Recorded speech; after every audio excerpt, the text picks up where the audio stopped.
Now we will discuss next thing which is hemoglobin combines reversibly with oxygen. इस topic को हम respiration में detail से study करेंगे।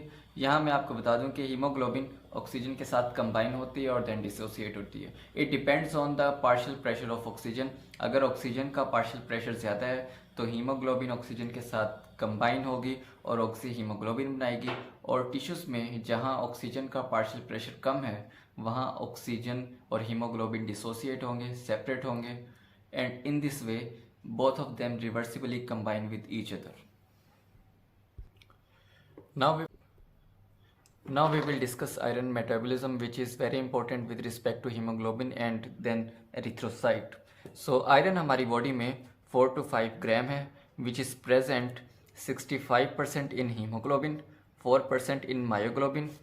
15 to 30% of iron in our body is stored in the form of ferritin, and 0.1% it is present in transferrin and being transported in the form of transferrin. Further इसके अलावा iron cytochromes में, cytochrome ऑक्सीडेसिस में और peroxidase और catalase में भी मौजूद होती है। Next thing being discussed here is transport and storage of iron. तो आयरन स्टोर कैसे होती है और ट्रांसपोर्ट कैसे होती है। सो आयरन एपोफेरेटिन के साथ कंबाइन करेगी और फेरेटिन बन जाएगा, and ultimately it is stored in mostly liver cells in the form of ferritin.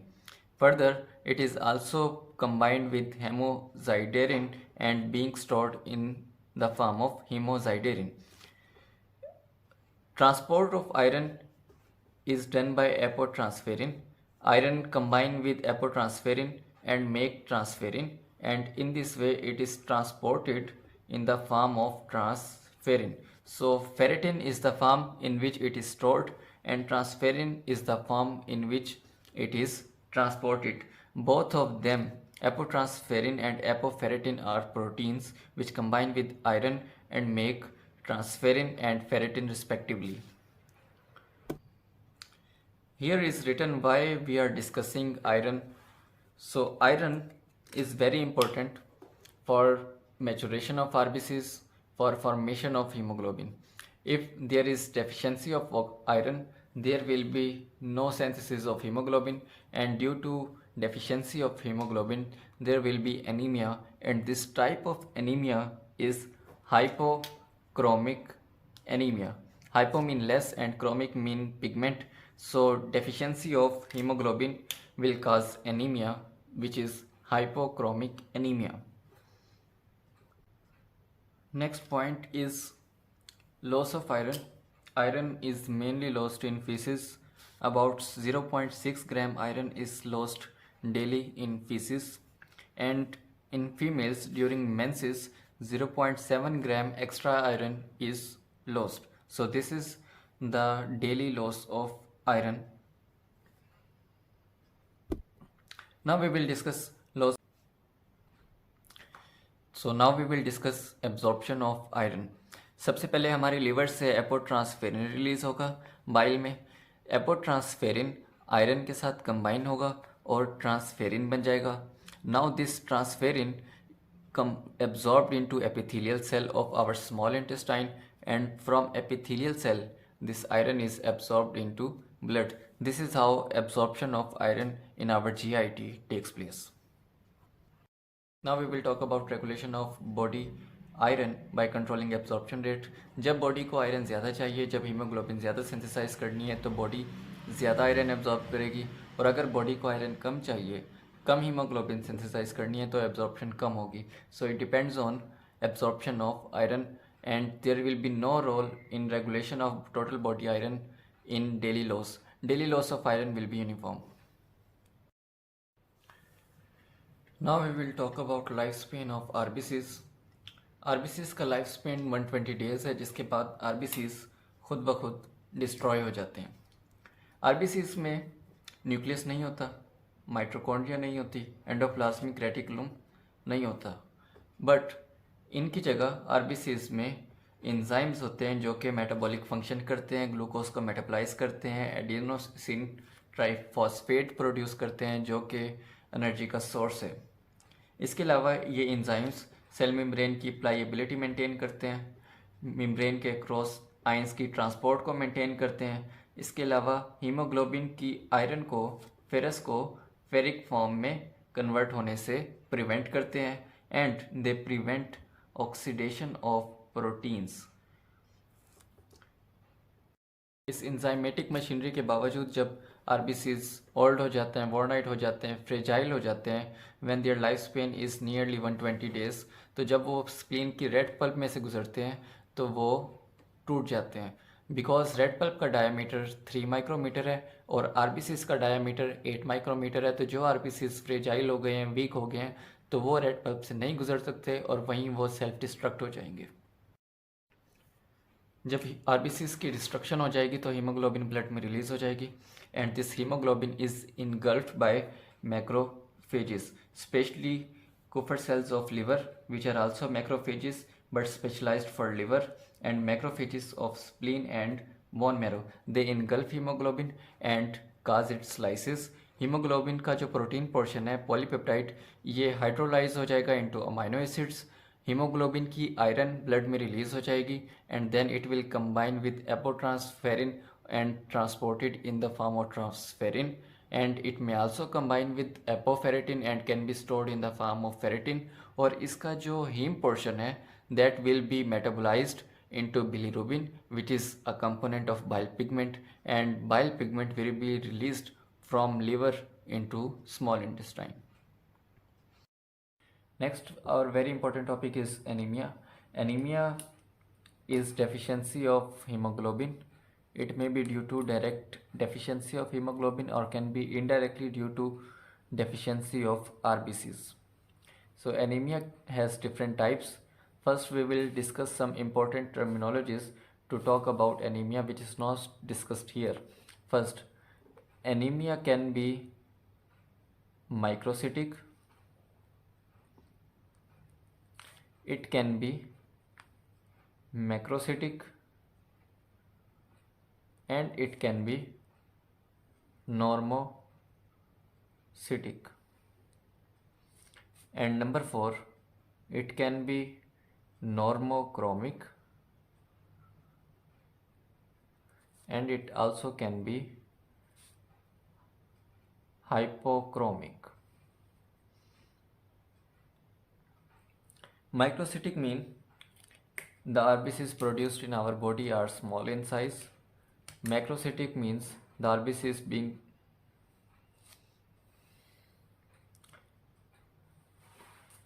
Microcytic means the RBCs being produced are small in size. Macrocytic means the RBCs being produced are larger in size. Normocytic means RBCs are normal in size. Normochromic means amount of hemoglobin present in one RBC is normal, and hypochromic means amount of hemoglobin in RBCs is less than normal. Now we will discuss our first type of anemia, which is due to blood loss anemia. It is also called hemorrhagic anemia. This anemia is microcytic hypochromic, means the RBCs in hemorrhagic anemia or blood loss anemia are small in size and the hemoglobin is lesser in amount. So अगर किसी person का blood loss होता है तो वो plasma की वजह से कंपनसेट हो जाता है, लेकिन अगर फ्रीक्वेंटली ब्लड लॉस होता है, there is chronic loss of blood, तो वो एकम्पेनाई नहीं होगा, जिसकी वजह से बहुत सारे आरबीसीज ब्लड से लॉस हो जाएंगे। तो उसको एकम्पेनाई करने के लिए, उसको परसू करने के लिए बोन मैरो आरबीसीज बनाएगी, हीमोग्लोबिन बनेगी, लेकिन क्रॉनिक ब्लड लॉस की वजह से इंटेस्टाइन से आयरन की उतनी एब्जॉर्प्शन नहीं हो सकेगी और आयरन की एब्जॉर्प्शन ना होने की वजह से माइक्रोसिटिक हाइपोक्रोमिक एनीमिया हो जाएगा, जो कि हम पहले डिस्कस कर चुके हैं। So number 2, aplastic anemia. So our next type of anemia is aplastic anemia. Aplastic anemia is lesser synthesis of RBCs. It is due to bone marrow dysfunction. अगर बोन मैरो सही तरह काम नहीं करे, which is the site of synthesis of all blood cells, तो RBC count कम होगा and it will result in aplastic anaemia. Bone marrow dysfunction की मल्टीपल रीजंस है। One of them is x-rays other gamma radiations.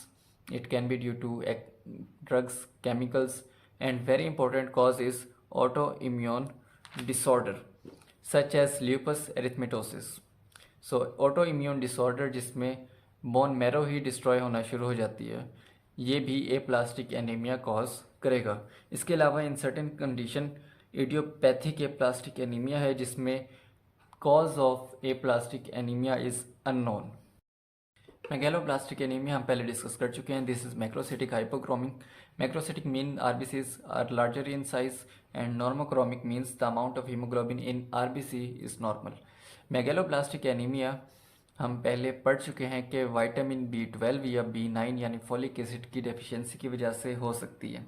And deficiency of B9 and B12 vitamin is due to mostly deficiency of intrinsic factors which is released from in stomach and can be due to intestinal sprue which is an abnormality of intestine to absorb vitamin B12 and B9। जब vitamin B12 और B9 की deficiency होगी तो हम जानते हैं कि थायमिडीन triphosphate develop नहीं होगी और थायमिडीन ट्राइफॉस्फेट की कमी की वजह से डीएनए नहीं बनेगा और डीएनए नहीं बनेगा तो आरबीसीज प्रॉपर्ली मैच्योर नहीं होंगे, डिफ्रेंशिएट नहीं होंगे और जो आरबीसीज बनेंगे वो फ्रेजाइल होंगे, वीक होंगे, उनकी सेल मेम्ब्रेन फ्लिम्सी होगी और उनकी शेप इरेगुलर होगी, बाइकनकेव नहीं होगी, जिसकी वजह से उनका जो लाइफ स्पेन है वो कम होगा। वो जैसे ही स्प्लीन में एंटर होंगे उनकी लाइसिस हो जाएगी, they will get punctured and release haemoglobin. So this type of anaemia is megaloblastic anemia. Now we will discuss our last type of anemia which is hemolytic anemia. Hemolysis mean lysis, rupture or destruction of RBCs. So hemolytic anemia में RBCs में hemoglobin normal होगी, so this will be normochromic, but shape of RBCs abnormal होगी. So there are different types of hemolytic anemia. First is hereditary spherocytosis. Hereditary spherocytosis is a congenital disorder in which RBCs will not be biconcave, they will be spherical. और spherical होने की वजह से जब वो spleen की red pulp से गुजरेंगे तो वो उधर सर्वाइव नहीं कर सकेंगे और रप्चर हो जाएंगे, जिसकी वजह से हीमोग्लोबिन आरबीसी से लॉस हो जाएगी और आरबीसी काउंट भी डिक्रीज हो जाएगा। Sickle cell anaemia is a very important type of haemolytic anaemia. Sickle cell anaemia में हीमोग्लोबिन नॉर्मल नहीं होगी बल्कि हीमोग्लोबिन एस होगी।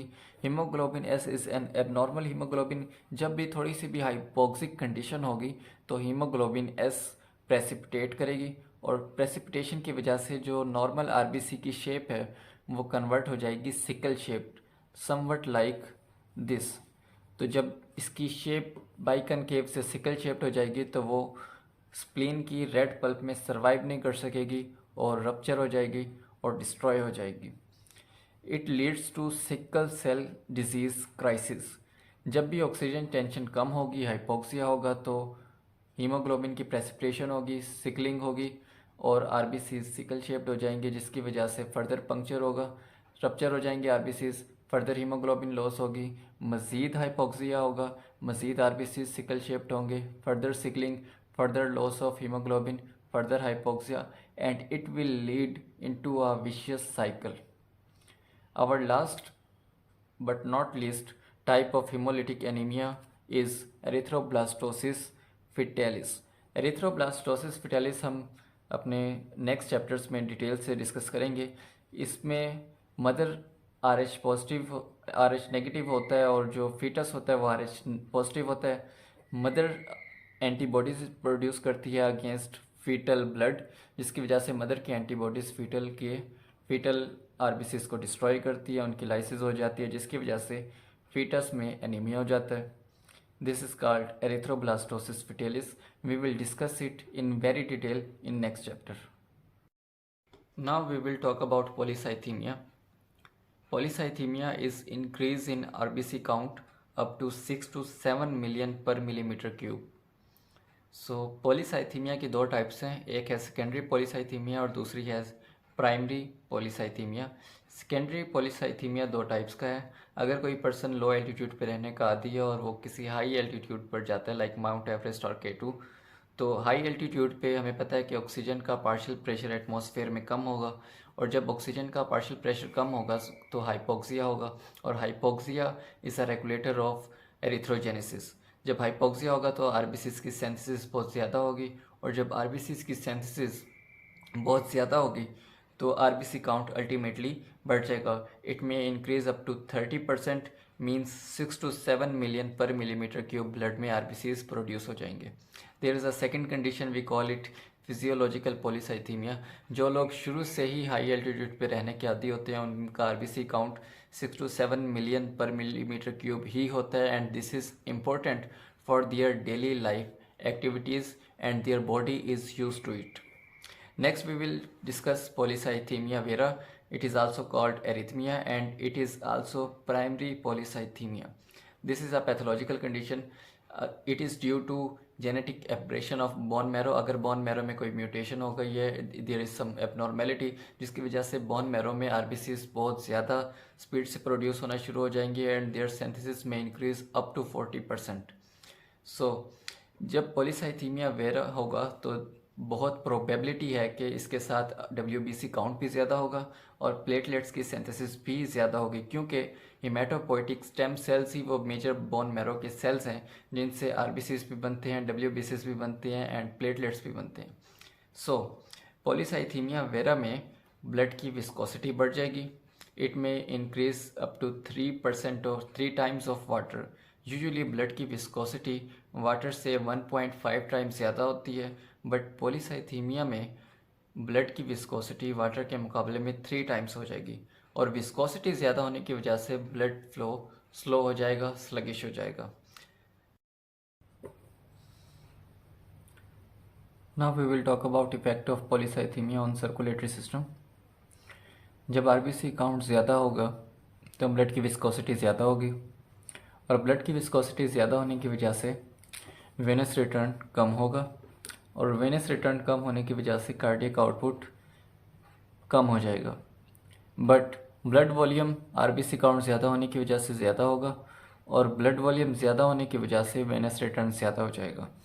सो वेनस रिटर्न ज़्यादा होने की वजह से कार्डियक आउटपुट ज़्यादा होना चाहिए। So both of these effects are opposite to each other and cancel the effect of each other. Ultimately जो हमारे पास कार्डियक आउटपुट है वो सेम रहेगा। आर्टीरियल प्रेशर अमूमन पॉलीसाइथीमिया में चेंज नहीं होता, but in very extreme conditions polycythemia में आर्टीरियल प्रेशर ज़्यादा हो सकता है।